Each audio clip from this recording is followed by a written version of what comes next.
Hey guys, I'm back and I'm here to talk about my Normandy Book Club's final picks for our reading year of 2025 to 2026.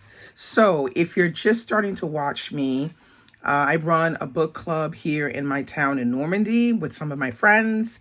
And every year we choose to read 7 books every school year. So that means we start in September 2025 and we're going to end in June 2026. Now, if you don't know how we choose these books, I'll just give you a brief rundown. All the members of the group, we're 14 of us. We each suggest 2 books. I compile the list. It's a list with just the books. You don't see who suggested the books. And from there, I give out the list, and they have 2.5 months to look over this entire list and be ready to choose 7 books on our last book club date, which is in June. So they have to vote for 7 books. Of course, we sometimes have to have runoff votes and things like that because some books tie. But in the end, we usually wind up with something that is fair and square, and we stick to it. So this year for 2025-2026, we've chosen 7, I hope, fantastic books. We even have one where the author is going to come and discuss his book with us on Zoom. So let's get started with the books, because I'm sure some of you who have been following me for a while saw the videos that I put up. I put up 1 or 2 videos, depending on how many books they are. This year was 2 videos, which give you a rundown of all of the books that are on the long list. So this is the final list, the winners. So I've got my iPad here to help me out. And the first book on the list is The God of the Woods by Liz Moore. This is apparently one of Barack Obama's favorites. It was on his favorites list. I'm not sure, but, I'm going to give it a go because Liz Moore, the one that I read from her, which is called The Unseen World, I thought that was fantastic. So I'm hoping this will be fantastic as well. So it says, early morning, August 1975. A camp counselor discovers an empty bunk. Its occupant, Barbara Van Laar, has gone missing. Barbara isn't any 13-year-old. She's the daughter of the family that owns the summer camp and employs most of the region's residents.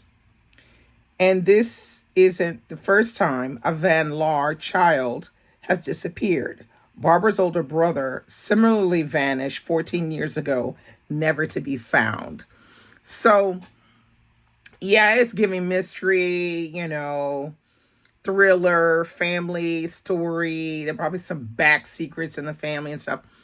So we're going to see. Now, this book it came out in 2024, July 2024, and it is 490 pages long. Like, we're going to see. We're going to see. I'm not sure, but we're going to see. It has 4.12 stars over on Goodreads. So, yeah. We're going to see about that. All right. The next book on our list is this one right here, Stay True. And I think I'm not sure the pronunciation of her name. The author's name is it Wei Shu? And this is an autobiography that came out in 2022. It's under autobiography, memoir, nonfiction. Okay.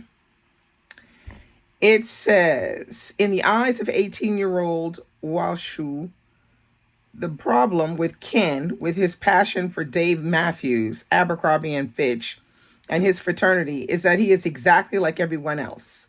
Ken, whose Japanese-American family has been in the United States for generations, is mainstream for Wei, the son of Taiwanese immigrants who makes zines and haunts Bay Area record shops. Ken represents all that he defines himself in opposition to.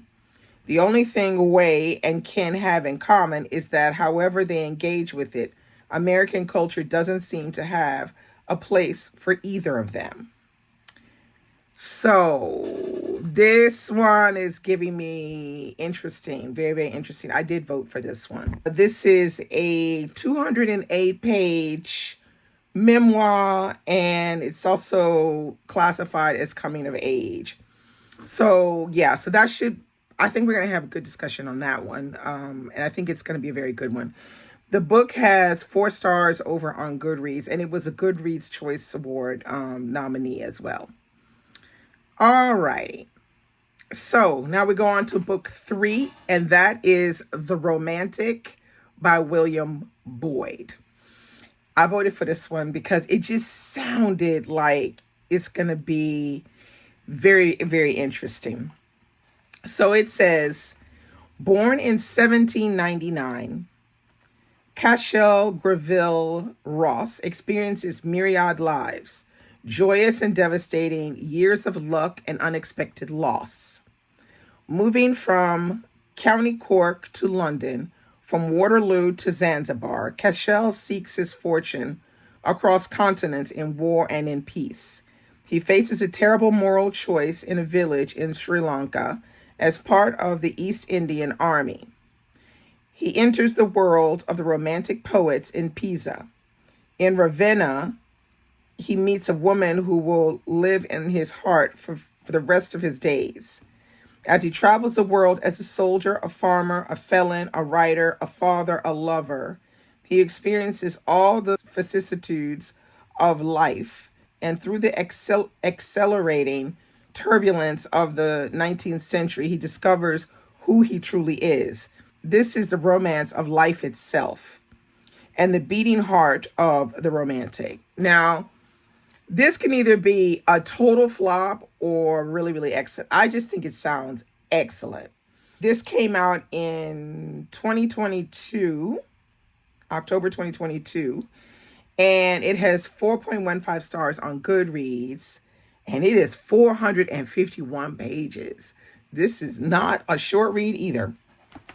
Got a lot of long reads, it seems like. So yeah, I'm really excited about this one. I did vote for it, and I have high hopes for it. It looks like a really good literary fiction. All right, the next one is called The Boy from the Sea by Garrett Carr. This is an Irish writer, if I'm not mistaken.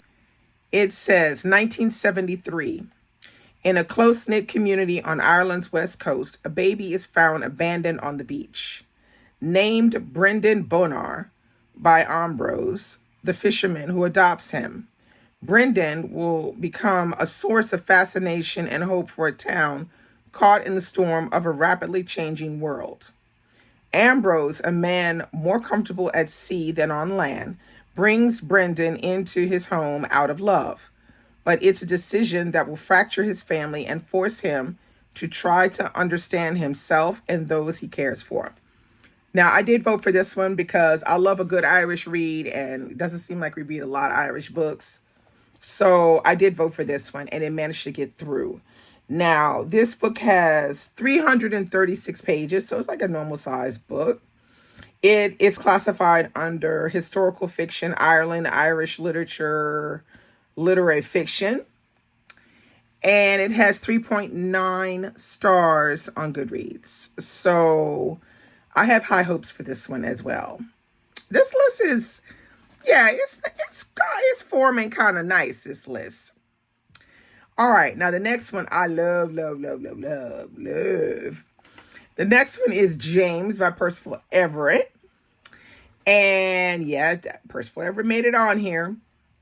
So if you have not read or heard about James, it is fiction, historical fiction.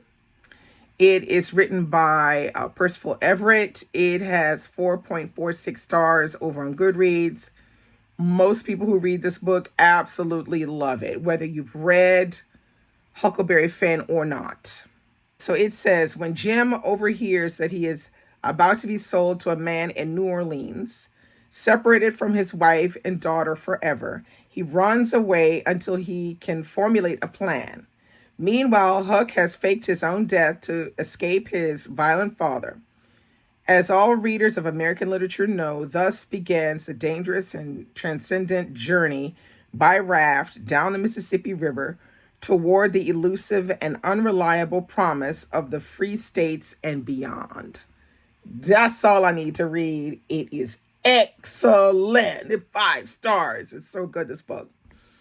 So I was happy that it got through because I feel like everybody needs to read this book. Everybody needs to read James. Okay, now. All right, the next one, which I think is book 6, is called Artificial Wisdom. And this book is by an author called Thomas R. Weaver. I think he's British, English. It says, it's 2050. A decade after a heat wave that killed 400 million across the Persian Gulf, including journalist Marcus Tully's wife. Now he must uncover the truth. Was the disaster natural, or is the weather now a weapon of genocide? A whistleblower pulls Tully into a murder investigation at the center of an election battle for a global dictator with a mandate to prevent a climate apocalypse. A former U.S. president campaigns against the first AI politician for the position, but someone is trying to sway the outcome. All right. Like this one either can be really, really good or hella complicated and not worth the read. So I don't know. But it looks like it could be very interesting. It has 3.95 stars over on Goodreads, and it is classified under science fiction, mystery, thriller, dystopia. Not really my cup of tea. This kind of, I don't do science fiction that well in books. I prefer my science fiction in movie form, but look, we're going to have to work with it, so I'm going to see if my brain can, keep everything in and, understand. This book has 433 pages. It is a hell of a chunker as well. All right. And last but not least is book 7 is A Fine Balance by Rohinton Mistry. Now, this is a book that has been on my TBR personally for years, and I'm not even exaggerating. I should have been and read this book, but it came out in 1995, and this one has 4.38 stars over on Goodreads. I would say it's almost like an Indian classic at this point, even though it came out in 1995. It's a book that a lot of people read and absolutely love. It has 603 pages, so it ain't no joke in pages. It's considered Indian literature, literary fiction, historical fiction. So it says, the time is 1975. The place is an unnamed city by the sea. The government has just declared a state of emergency, in whose upheavals 4 strangers, a spirited widow, a young student uprooted from his idyllic hill station, and 2 tailors who have fled the caste violence of their native village, will be thrust together, forced to share one cramped apartment and an uncertain future. Yeah, I can't wait to read this one. I cannot wait, because I feel like this is gonna be a very good book for discussion. And it's been also likened to works of Charles Dickens. So I think there's going to be a lot of good and bad, and a lot of like feeling like the characters are going on some type of adventure to find out where they should really be in the world. So I'm excited about reading this one with my book club. So those are the 7 books that my Normandy book club have chosen to read 2025, 2026. Comment below. Let me know what you think. Is this a good list? I feel like it's an excellent list. I mean, there's like literally only There's only like maybe 2 books I'm not sure about, which is The God of the Woods and Artificial Wisdom. But all the rest of them, I'm like, I'm here for it. There's a little bit of, nonfiction. There's a little bit of fiction. Yeah, I'm happy with it. So let's talk about it below and stay tuned. I'll be back very soon with another video. Bye bye.